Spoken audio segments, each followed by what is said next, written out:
Hey guys, it's Lance with Bucking Bull Pro.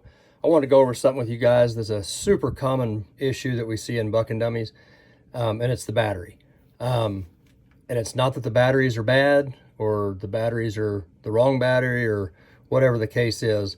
They're good quality batteries, but if you don't take care of it, they will not last. And when I say take care of it, and I've posted this before on my Facebook page, but when I say take care of it, what that means is as soon as you're done bucking your bulls, you need to take that dummy in your house or in your air-conditioned shop or heated shop, whatever, into a climate-controlled environment. Turn the dummy off, and this is how you turn a dummy off. You unplug it. That's how you turn a dummy off. Now the dummy's off. Once the dummy's off, you need to hook your charger up to it and charge that battery either until the light on your charger turns green or for 4 to 5 hours. As soon as that as soon as that 4 or 5 hours is up or that light turns green, unplug it and leave it like that. If you don't buck bulls for 2 weeks or a month or however long it is before you buck bulls again, take your charger every couple of weeks, plug it in, let it sit 3 or 4 or 5 hours, unplug it. That will maintain your battery over a long period of time, and your battery will last for years and years and years and years. And this is something else I want to show you. I have a lot of guys call me and they say, my dummy isn't working. I said, okay, well, have you tested the battery? And they say, well, it's the battery's charged. Well, just because you had the charger hooked up to it doesn't mean the battery is charged. And I say that because one of two things can happen. Either your charger has gone bad or your battery has gone bad. And if a bad battery isn't going to charge. And this dummy's 9 years old. And a guy sent it in for me to buy it from him because he's gotten out of the business and it hasn't been charged in a long time. And I got it and I just thought, well, it didn't work when I got it. And I thought I'll put the charger on it to charge it up. So it's been sitting here charging for a few days. And with that said, so you take your voltmeter. This is how you check your battery. You know, you get a voltmeter, and they're all different. And I'm not an electrician, but this one is set up. You know, you got to make sure these are plugged in the right place, and you got to set the DC voltage to 12 or around 12, whatever's closest. This one I think says 20. And you put this one in the positive, the red one in the red one, and the black one in the black one. And you see on here that this shows 11.96 volts. Well, it takes 11 volts or more for a dummy to operate. Normally these batteries, when they're fully charged, will have 13 plus volts in them when they're fully charged. So you see you have your voltage there. Well, you plug it in and you push your button and listen. I'll be quiet so you can hear. You hear that? It's barely clicking. It's not got enough amperage. The battery's shot is what I'm telling you. It shows it has the right voltage, enough voltage, but the battery is shot. It doesn't have enough amperage to trip the latch. So your battery's bad. You need a new battery. Most of the time, the number one problem we have with bucking dummies is the batteries. And I'm telling you again, it's not because the batteries are bad. It's not because they're defective. We use name brand Duracell batteries. This one isn't a Duracell. This is from, like I said, 9 years ago. So this battery's probably 9 years old. But if you care for it, the way I said in the beginning of this, charging it right after you're done, not waiting. Most people, what they do is they buck their bulls, they put their dummy away. A month later, when they're getting the night before they're going to buck, they plug it in to charge it. That's the exact opposite way you should be doing it. As soon as you're done, put a charge on that battery. They say whatever you take out of a battery needs to be put back into the battery as soon as possible. Because what happens is, like this battery when it was new, probably charged up to 13.8 volts, let's say. Well, if you let it sit for a long time, lead acid batteries self-drain. So if they're just sitting there, not plugged into a charger, not being used, they're going to self-drain. So let's say it self-drains down to 13 volts over a month time. And then you put the charge on it, where it used to charge at 13.8 volts, now it may only charge to 13.2 volts. And that happens over time where it just increasingly gets to where the battery will not fully charge anymore.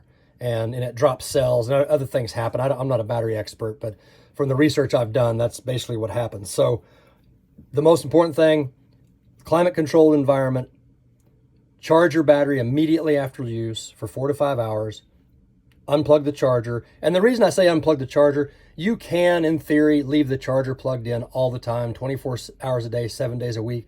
But the problem we find with that is, one customer, for instance, had a lightning strike hit, and he had 4 dummies plugged in charging, and it fried all 4 chargers and all 4 dummy batteries. And so I tell people just to charge it through 4 to 5 hours, because you don't know if your power goes out. If your power goes out, then your dummy is actually backfeeding to this charger, and there's a light on here, and this battery is keeping this light illuminated. So it's draining your battery. So if your outlet in your wall doesn't have energy, doesn't have power, it's going to drain your battery to 0. And normally when they drain to 0, they're beyond gone. You can't charge them back up. We had another customer, actually somebody who was handling dummies for an association. I won't mention any names, but he called me in desperation because none of the event dummies that I had sent to them were working after he had charged them. And I said, well, are you sure that the outlet that you're plugging the dummies in, the chargers into, is active? He said, oh yeah, it's active. It's in my house. I know it's active. Well, he texted me back a little while later, because I was getting ready to box up new dummies and ship to him so they could have dummies for their event. He texted me and said, man, I feel like such an idiot. He's like, the wall outlet that I had the chargers plugged into was on a light switch, and the light switch was turned off. So he turned the light switch on, charger started working, and the batteries charged up, and they had the event with no problem. But those are just some things to keep in mind with these batteries. If your dummy isn't working, the first thing you need to check, you need to get a voltmeter of some type and check your voltage on your battery. And if it shows it's got good voltage like that, and it's making this just little noise like it's really weak, your battery's shot. Your battery is shot. And if it shows less than 11 volts, your battery needs to be charged. And if it's been on the charger, it means your charger might have gone bad. Power surges through the power system will mess these chargers up. It says in my instructions to plug it into you're supposed to plug these chargers directly into a surge protector to keep the surges from coming through and getting to the battery. Nobody does that. I get it. And I'm not talking about a power strip. There's a difference between a power strip and a surge protector. A surge protector is actually a device that will plug in. It's not like a power strip. Probably some power strips have surge protection, but a surge protector will keep those weird voltages from coming in and messing up your charger and your battery. But 9 times out of 10, the battery's gone bad from not caring for it, or your charger has gone bad and you don't realize it. And some of these chargers, and I'm not sure if this is one of them, some of these chargers that I use, they actually don't send out voltage to these prongs unless they're plugged into a battery. Some of them do. My lithium-ion chargers do send voltage out, so you can check it with same deal. Check it with this one is only putting up 4.5 volts without a battery plugged into it. If I plug this battery into it like that, which of course this battery shows a charge, and I check it, it's probably going to show. Might show, I don't know what's there. It shows 13.2. So that means your charger's working, but your battery's bad, is what that means. So you can check the prongs on your charger, and on these new lead acid chargers I use, they put out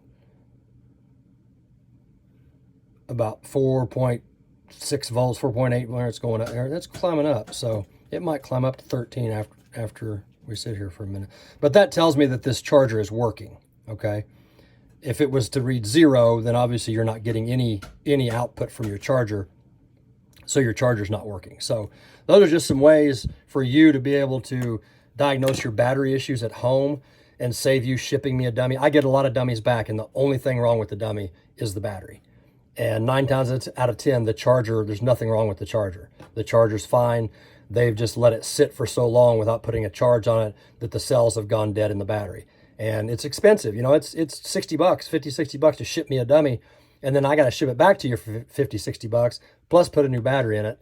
When all you got to do, especially in this model, is remove these 2 bolts and drop a new battery in it. When I ship out new batteries, they come with this soldered in place.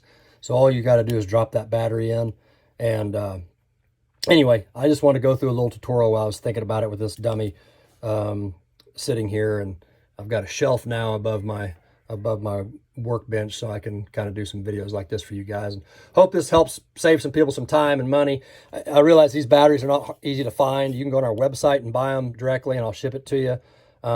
They're not a common battery that you can just go to, you know, the hardware store and buy. So anyway, and then the lithium ion batteries, the small orange ones that some of you may have in your dummies, I actually build those. So those are definitely not something you're going to find at a store. So anyway, if you guys have any questions, any comments, just holler at me and I'll try to answer anything I can, like I always do. Thank you guys so much for watching.